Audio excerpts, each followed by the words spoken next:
As I've mentioned, we'll deal with the application structure now. It's slightly different than in the case of Eclipse. If you've already used Eclipse, you'll definitely notice small but significant differences. The entire project generated by us is included in the Hello Android directory, which is saved in the place we provided when creating it. The project itself includes the so-called module. In our case, the Hello Android project includes one module named App. In the case of Gradle, we can have multiple modules which can be interdependent. Modules available inside the project are described in the settings.gradle file. In our case, we have an information here that Gradle has to import a module named App, which is to be found in the current project directory, which we know thanks to the colon punctuation mark. Additionally, we have the build.gradle file, which is the main file used to define the entire project. In our case, this file is very simple. It's actually the default version of build.gradle. This file only informs us that we use the 0.12.2 version of the Android plugin for Gradle and add some additional repositories.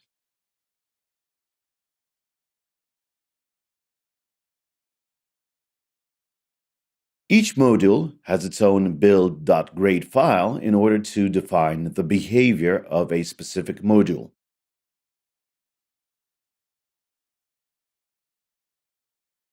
In our case, the app module uses the com.android.application plugin. It informs us that this is an Android module.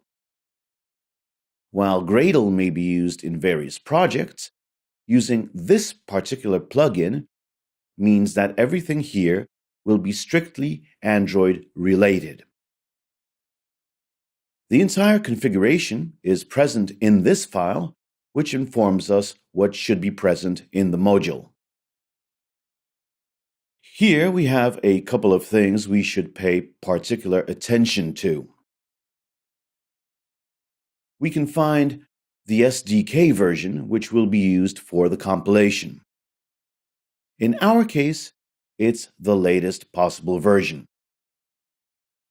We also see here the Build Tools version.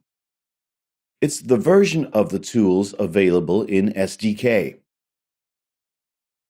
The purpose of the tools we use is building applications.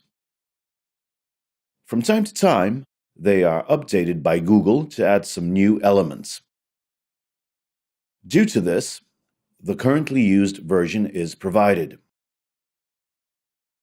Further, there is a default configuration which specifies the main elements important for the given application.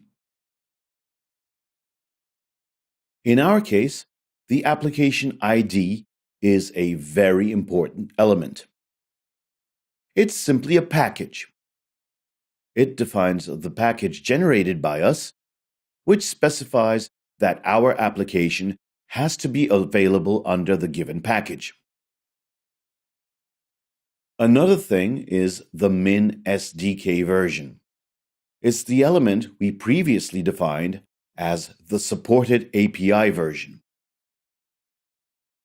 Target SDK version specifies the latest version we want to support. The target version defines for us which latest features we want to have in our applications. If we set version 20 here, we'll be able to use all the elements available in version 20. We could limit it to version 19, but then the elements later than this version would not be available. and any attempt to use them would end up with an error. Yet another thing is the version and the version code of our application. The version code is the most important thing. It's an integer number which specifies the subsequent version of the application. Based on this, the system is able to determine whether the version we're trying to install is later than the one we currently have. Version name is a described version where you can enter any expression. Usually, the version_main.version_smaller.version format is used. It's not interpreted by the system and used solely to display the currently installed version to the user. Another section is build types. It specifies the configuration for particular types of packages created by us. When creating a release version package, we have a certain configuration.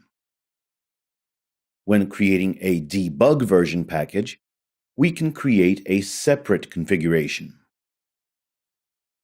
In the case of Gradle, it's important to remember that it works on the basis of the principle convention over configuration. This means that the behavior of certain elements is already configured. If we want to, we can overwrite any element in a specific place, thereby modifying the default behavior.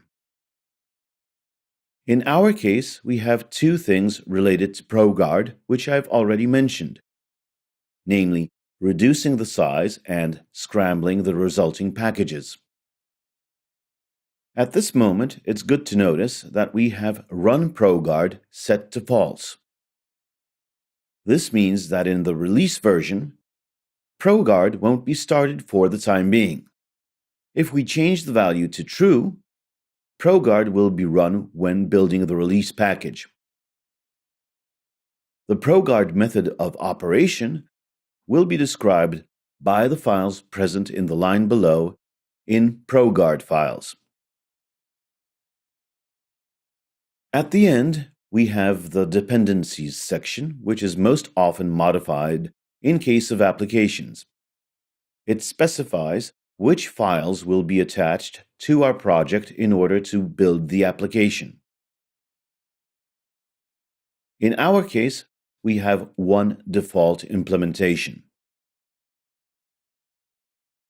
It informs us that everything which is present in the libs directory of the module and has the name .jar has to be imported to the project as a dependency.